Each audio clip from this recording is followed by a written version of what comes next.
Welcome to the Jones Institute Introduction to the Neurophysiological Rationale for Strain and Counterstrain. Realize, when Dr. Jones started developing the technique of strain and counterstrain in 1955, he really didn't have a physiological basis that he was performing his technique off of.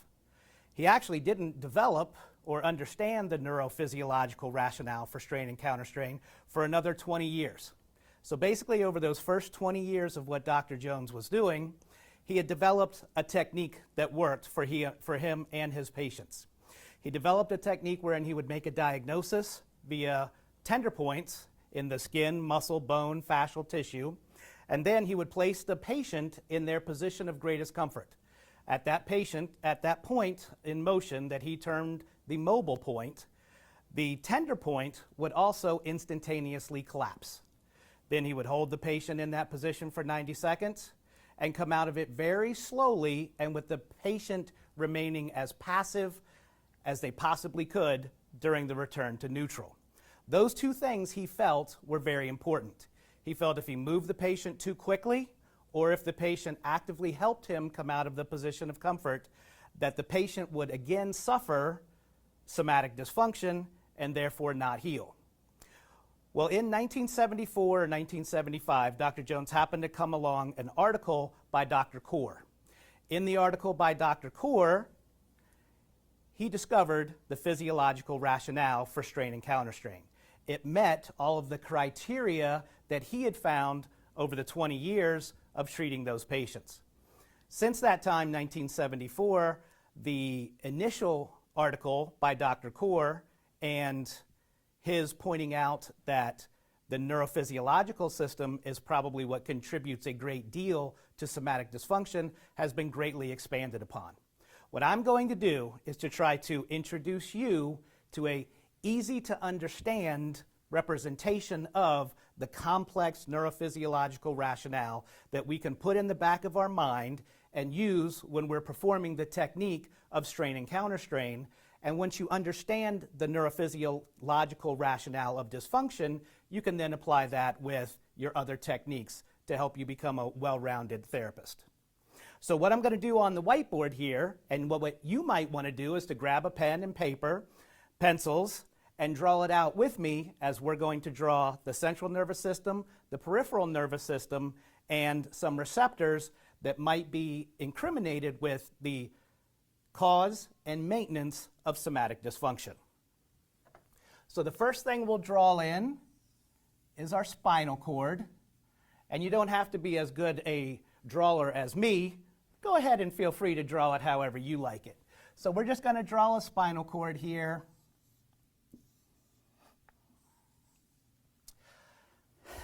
Then we're going to draw a muscle.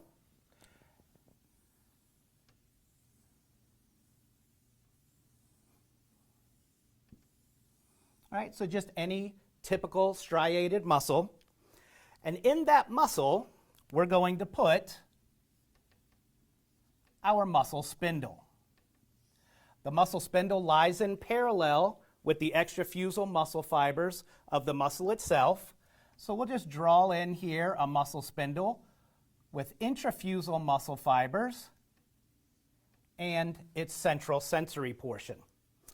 Now, so to make it easier to understand, we're going to take this muscle spindle out of the muscle and draw it bigger down here.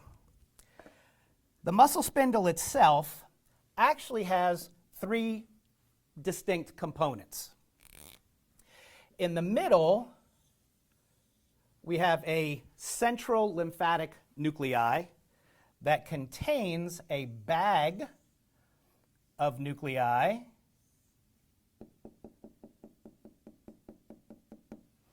and a chain of nuclei. Right. Then it has afferent nerve endings that come down and loop around the bag, and another ending that attaches to the chain. These endings then come out through the dorsal root ganglia, pass through the dorsal horn into the ventral horn and synapse monosynaptically on the alpha motor neuron. This central portion here is afferent and reports back to the central nervous system the momentary length of the muscle and the rate of change in length of the muscle. So this central component is a static length receptor telling the central nervous system what this muscle's length is, and it's also a speed receptor. So there's a velocity component to this central sensory mechanism. On either end of the central sensory mechanism of the muscle spindle itself are muscle fibers. These muscle fibers are called intrafusal muscle fibers, and these are innervated by the gamma motor neuron system. So the gamma motor neuron system innervates the intrafusal muscle fibers. So we have a central sensory component, and then at either end we have a contractile component.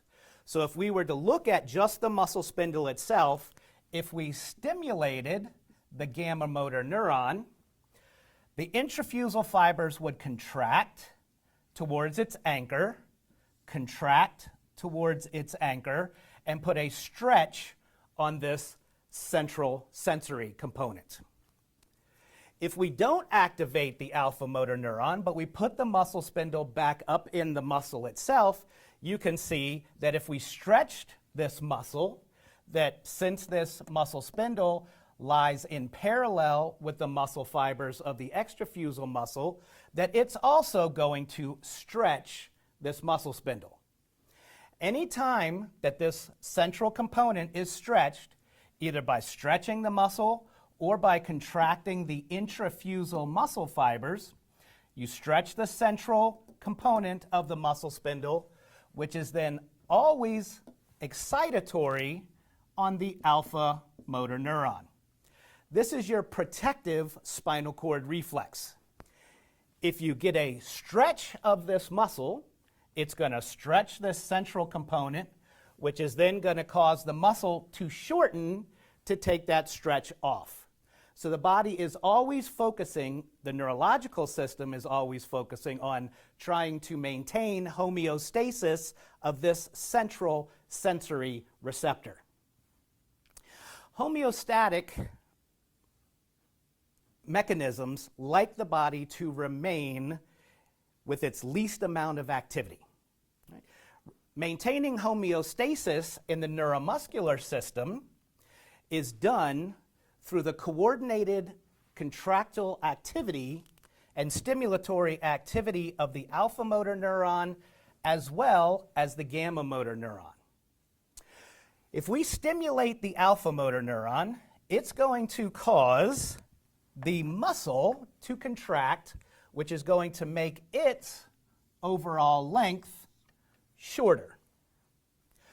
When this happens, this would mean that the tension would be taken off of this central receptor, and it wouldn't be providing the central nervous system with the feedback that it needs, and it wouldn't be maintaining a state of homeostasis. So the way that this developed is not only do we excite the alpha motor neuron system, but we also excite the gamma motor neuron system. So if we excite the alpha motor neuron and this muscle shortens, at the same time that we stimulate gamma motor neuron activity to the intrafusal muscle fibers, what's going to happen is not only is the overall length of the muscle going to shorten, but also that slack is going to be taken up with the contraction of the intrafusal muscle fibers. All right? The overall muscle is going to shorten. The intrafusal component of the muscle spindle is going to shorten so that the actual net change in the central receptor ends up being nothing.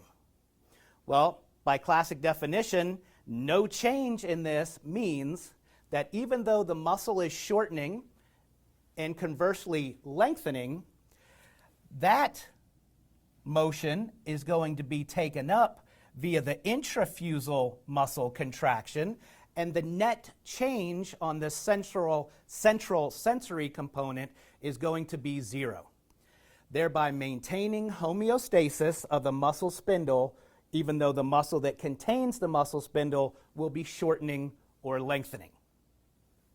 That is the normal proprioceptor feedback of the musculoskeletal system from the muscle spindle.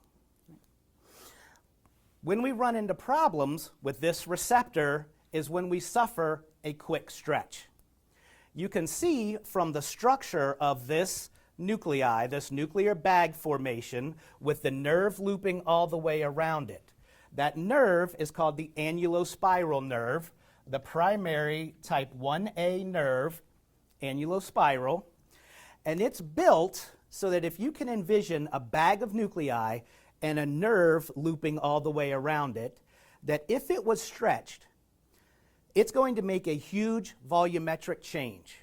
That huge volumetric change is really going to excite and stimulate this afferent neuron that then is going to be excitatory on the alpha motor neuron and ballistically recruit extrafusal muscle fiber. This is what we see when we do a deep tendon reflex or when we suffer a quick stretch. The muscle is sitting out here in homeostasis, even though it's in a shortened position, and then we suffer a quick stretch. Maybe a slip and a fall or an auto accident or some type of quick stretch injury to this receptor. This receptor fires the primary 1A neuron, annulospiral neuron, which then ballistically excites the extrafusal muscle contraction in order to protect not only the central sensory component, but also to protect the bones, the joints, the ligaments, the capsule, the muscle, the tendon from being damaged with this quick stretch. This is the way that neuromuscular and somatic dysfunction becomes initiated. The initiation response is for this receptor is via the quick stretch. Now, how does the flower spray ending come into the maintenance of somatic dysfunction? The flower spray has been said to be the phylogenetically oldest receptor in the human body. It's so old that it really doesn't report very well when we get a quick stretch. There's like a slip of firing from this flower spray receptor while all this quick stretch activity is taking place. The flower spray is not a dynamic receptor. You can see with this annulospiral nerve ending that structurally this is going to be a very dynamic receptor. However, this flower spray ending is basically just reporting the momentary length that the muscle is in at any time.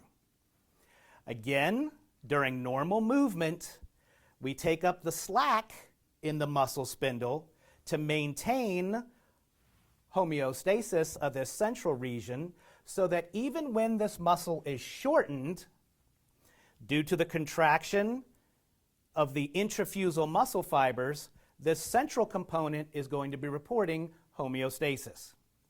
So the last place that this flower spray ending reported homeostasis is in a shortened position. So the muscle is in a shortened position. The sensory component is reporting homeostasis, even though we have significantly increased gamma motor neuron activity. In the shortened position, gamma motor neuron activity is increased. However, the central receptor is still reporting homeostasis. Then we suffer the initiating trauma for this receptor, which is a quick stretch. During the quick stretch, we get all this ballistic firing from the annulospiral neuron and the resultant contractile activity of the extrafusal muscle fibers. This receptor, though, kind of remains silent during all of that ballistic dynamic activity.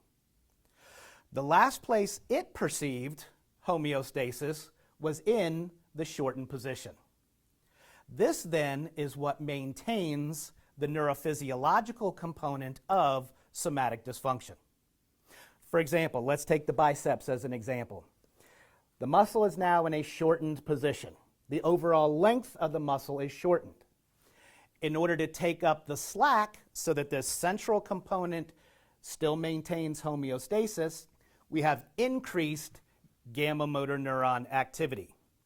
Dr. Kaur said that the gain is turned up in the gamma system. So we have increased gamma motor neuron activity, but still the central receptor here is reporting homeostasis. Then we suffer an injury, i.e. a quick stretch from maybe an automobile accident or some other type of slip and fall or some type of injury to this muscle. This ballistically recruits the structurally dynamic receptor of the nuclear bag with the annulospiral neuron, recruits all the ballistic activity of the biceps muscle, thereby stopping the elbow from going into extension so that it doesn't damage the bony structures, capsular and ligamentous structures. But that motion stops before we ever reach neutral. The speed now is 0. So this receptor stops firing. So you would think that if the cause of dysfunction was because of this receptor, once this reaches 0, that the muscle would just lengthen. But the maintaining factor of this flower spray type 2 neuron is what keeps us in dysfunction. It still perceives the last position it was in as homeostasis, which was a shortened position. All right?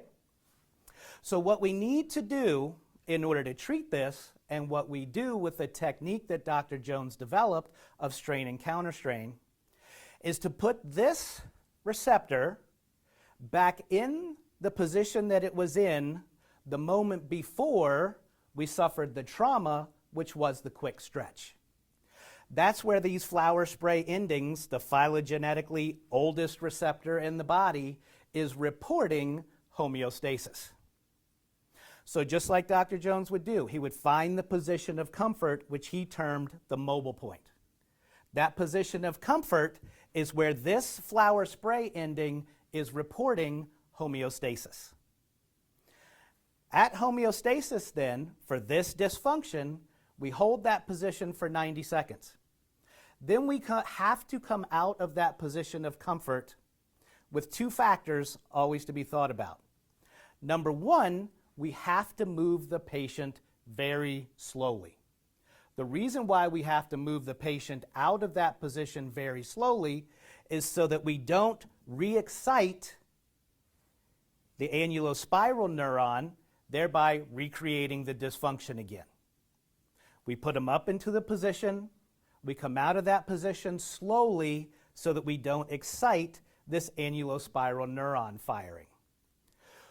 We also have to come out of that position passively. Because if the body is reporting homeostasis in this shortened position of the biceps that we're using for our example, and then we allow the patient to help us come out of that position of comfort, or the patient themselves just moves out of that position of comfort, they are going to excite the alpha motor neuron and the gamma motor neuron with its resultant contraction or relaxation, depending upon how you're moving. But the body is still going to understand that shortened position is what it still thinks is homeostasis. So what we have to do with the technique is recreate the position the patient was in right before they suffered the dysfunction. Hold it there for 90 seconds to allow the body to reset. Come out of the position very slowly so that we don't stimulate annulospiral neuron activity. and the patient has to remain completely passive so that we do not stimulate alpha motor neuron and we do not stimulate gamma motor neuron. We therefore return the patient back to anatomical position, and now the next time the patient moves, the receptors for the muscle spindle will be firing appropriately from the anatomical neutral position, reporting homeostasis. So we're basically going back through the creation of dysfunction, and instead of creating the dysfunction, moving the patient slowly and passively so that we restore homeostasis back to neutral. Now, another thing that Dr. Kaur presented in his article is the concept of the facilitated segment. Realize if this was our biceps example, this would therefore be the segmental spinal cord segmental level of C5. Realize that although we've drawn this very simplistic drawing for you here, there are thousands, if not hundreds of thousands, of muscle spindles contained in a single muscle. As a matter of fact, over 2/3 of the ventral horn of the spinal cord is concerned and gives the cell bodies to the gamma motor neuron. So the whole musculoskeletal system is very concerned with the finite control of the intrafusal muscle fibers and the report from this central sensory neuron. A typical phasic muscle like this is going to contain 50 to 100 or more muscle spindles per gram of muscle tissue, and a postural muscle, like the rectus capitis, posterior, major, or minor, may have thousands of muscle spindles per gram of extrafusal muscle fiber. So there is finite control of this entire neuromuscular system. Anytime that the spinal cord is being bombarded with somatic dysfunction or disease or any type of other problem that is not allowing this body to maintain homeostasis, that increased firing from the dysfunction into the spinal cord itself facilitates and excites the entire spinal segmental level.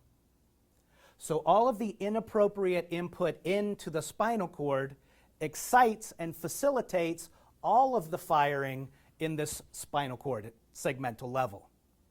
Thereby, everything that's coming in when it's dysfunctional turns up everything that's coming out of this spinal cord segmental levels. Some of the fibers nerve fibers that you have coming out of the ventral area are excitatory. Other neurons are inhibitory. So if you facilitate this entire spinal cord segment, it's going to excite not only the excitatory neurons that are coming out of it, but also the inhibitory neurons that are coming out of it. So you may have dysfunction that creates areas of excitation, and you will also have dysfunction that excites inhibitory neurons, so you're going to have areas that are completely inhibited. Now, this isn't only on a musculoskeletal basis, but realize all the nerves that supply the viscera, the arteries, the veins, everything that feeds in is going to have an effect coming back out. This is the way that the osteopathic physicians could treat disease processes throughout the body, not just musculoskeletal dysfunctions. All right? Anytime that you have this bombardment of inappropriate activity coming into the spinal cord and it facilitates this spinal cord, it excites every nerve in here. Well, realize that out in skin, fascia, ligaments, tendon, and even in the bone, we have afferently firing neurons that typically will be firing into the spinal cord that then synapse on internuncial neurons that have various effects throughout the peripheral nervous system, the spinal cord segmental system, and up to the entire central nervous system. Well, if you excite a nerve at this end, the propagation of impulses is normally afferent towards the spinal cord. When we have dysfunction and it's facilitating the spinal cord, now these nerves are facilitated centrally and start firing backwards. So these normally afferent firing neurons into the spinal cord are now being fired backwards, and here at the receptor organ, which could be again in skin, fascia, ligament, tendon, capsule, bone, what have you, because of this facilitation right here, it releases substance P and calcitonin gene-related peptide. Don't get too caught up on what it releases here. It can release up to 50 different neurotransmitters. The thing is this: anytime that you have dysfunction, it facilitates the spinal cord, which causes these normally afferent neurons to fire backwards, releases pro-inflammatory neurotransmitters, and creates the tender point. This is what we use in strain and counterstrain to diagnose the dysfunction. When you have dysfunction, it facilitates spinal cord that causes the nerve to fire backwards, that creates the tender point. So in a sense, the tender point, the sensory manifestation of a neuromuscular dysfunction, is an objective symptom of the dysfunction that we can then use to make a diagnosis. As well, we can utilize the tender point and its presence or when it goes away to let us know when we've found the position of comfort or the relative position of homeostasis of this neuron, of this neuromuscular dysfunction. And then we can monitor our tender point after we come out of it slowly and passively to see that we've actually restored homeostasis back to this segmental level.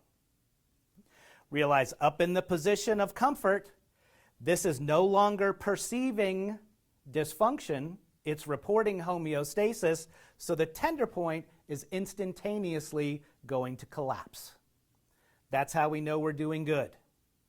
When we restore appropriate firing to all of this muscle spindle feedback, we're then going to get decreased facilitation of the spinal cord, which will stop all the backwards firing and stop the altered afferent firing coming out of the spinal cord and restore the body back to homeostasis.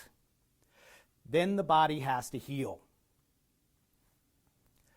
So with strain and counterstrain, the neurophysiological rationale involves the muscle spindles, the coordinated firing between the gamma motor neuron and alpha motor neuron, the trauma, which is this speed component of the muscle spindle, and then the maintenance of the dysfunction, which is maintained by this flower spray neuron. What we're going to do is we're going to find that tender point via palpation of the tissues. We're going to find that thing that is exquisitely tender, but you can also palpate the inflammation that is being created by that dysfunction.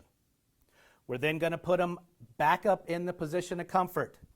That position of comfort is where these mass of proprioceptors of muscle spindles thinks the last place was homeostasis, the last position we were in before we suffered that quick stretch trauma.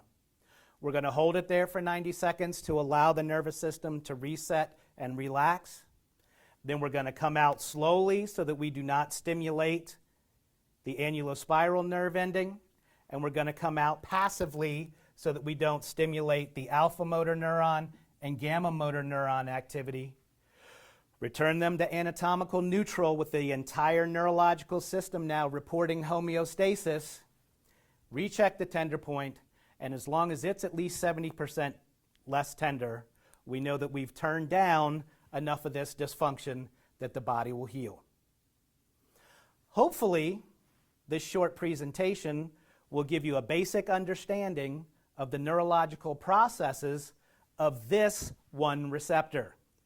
Realize there are many other receptors, and when we get into fascial strain, Brian will incriminate the type 3 and type 4 moderately myelinated and lightly myelinated nociceptors that will also feed into the spinal cord system. Realize the fascial receptors feeding in could turn this up, as well as all of the other receptors in the body. This is just one receptor that really fit with what Dr. Jones was doing with his patients. By having an understanding of the neurophysiological response, you can then maybe understand what we're doing with our patients when we treat them with the simple technique of strain and counterstrain, and the vast changes that you can have throughout the entire musculoskeletal, visceral systems when treating with this simple technique. Thank you.